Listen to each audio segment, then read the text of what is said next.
Hello there guys, and welcome back to Reborn with Michael. Today it's a quick fire video, but this could possibly be the most important lesson that you learn, and it's basically stop ignoring reality.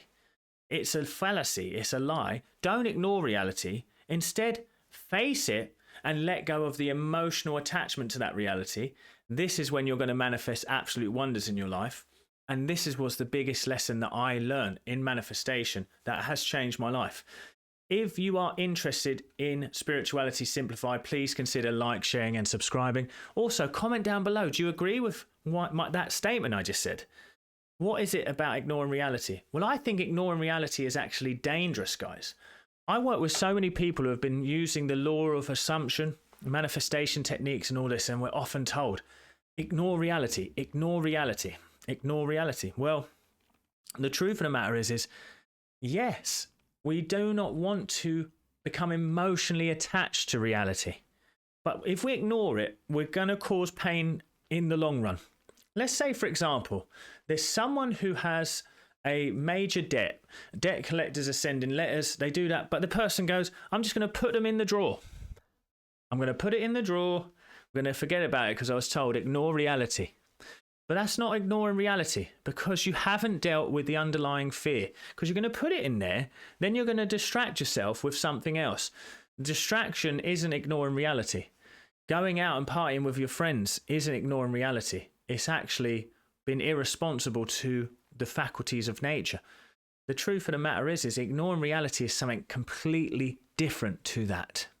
Ignoring reality is when you become so emotionally able to let go of your fears, your doubts, and everything that it doesn't matter what reality does, it will never waver you.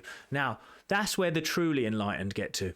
Someone like me who's on a journey to enlightenment, who's wanting to become enlightened, I decide to notice my reactions. I decide to become I see a reaction. I notice what my reactions are doing, and I see how it's causing this turmoil and pain within me.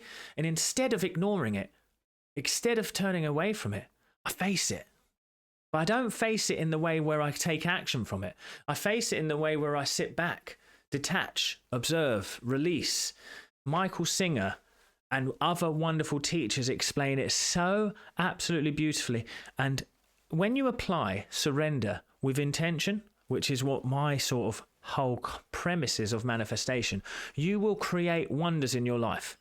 So every time there is a problem in my life that causes me to come out of balance, I go to face that emotional problem, not the physical problem itself. That I do tend to ignore for the meantime, in essence, yeah? Because basically, if you have that debt collection letters in your drawer and you keep putting them under there and ignoring it, someone's going to knock at your door and reality is going to come to you until you face it. But what you can do instead is go, there's a debt collection thing. That makes me scared. I'm going to face that fear. I'm going to breathe. I'm going to relax. I'm going to let it go. And weirdly, you get this essence and feeling of peace. And you say, there's a debt collection letter on my table and I don't care. I don't care, but it's not like I'm not going to do anything about it. It doesn't deter me. From there, you are perfectly aligned to the wonders of the divine. That's when you claim there's a divine solution here. God is the true source of my supply and all my needs are met now and forever. There is always more than enough. I pay that bill with love now. That need is met now. And you let go from there. And then gently in your day-to-day, like Neville would say, the bridge of incidences will start to occur. You walk that bridge of incidences, you take some gentle action towards that end result, you will find a solution. But the fact is what people say, they say it too bluntly. They say, ignore reality, do this, ignore reality, don't do anything. It's like outrageous talk. If you are someone who is unwell, yes, we do not want to emotionally embrace the physical symptoms, but going to take some action in meditation and in your body and prayer therapy is not ignoring reality. It's taking action, but to the opposite measure of fear. When you take action on fear, you are going to create more problems. putting that thing away, ignoring reality, pushing reality away, that all that emotion is going to express in some way. And that's why I'm here helping people heal. People are healing their bodies because their energy that's been stuck has had to manifest somehow, and it usually manifests in illness, sickness, problems, troubles.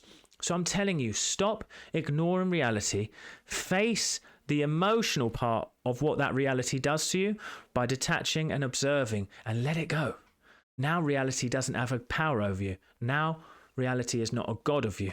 And remember, my favorite one, I am a jealous God, it says in the Bible. Not a man in the sky. It means if you worship anything outside of yourself, you give anything the power to take you out of peace, often it can bring you punishment.